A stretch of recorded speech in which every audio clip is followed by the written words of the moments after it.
నాకు భయం వేస్తుంది త్రిష. హే ఎర్రబస్సు, నీ పెట్టెబెడ సర్దుకొని మీ ఊరెళ్ళిపోమ్మని మర్యాదగా చెప్పాను. నువ్వు వినలేదు. లింగులింగుమంటూ అడ్మిషన్ లెటర్తో కనిపించావు.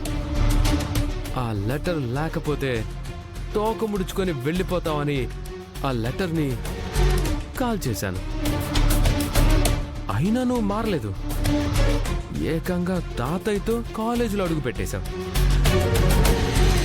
గోరంత సైజున్న చీమే తన పుట్టలో వేలు పెట్టిన వాళ్ళని కుట్టినప్పుడు ఇంత పెద్ద కటౌట్ని, కాబోయే సూపర్ స్టార్ని నా పుట్టలో వేలు పెడితే కొరక్కుండా ఎలా ఉంటాను? ఈ రోజే డౌన్లోడ్ చేయండి, మీ ఫేవరెట్ షోస్ చూడండి.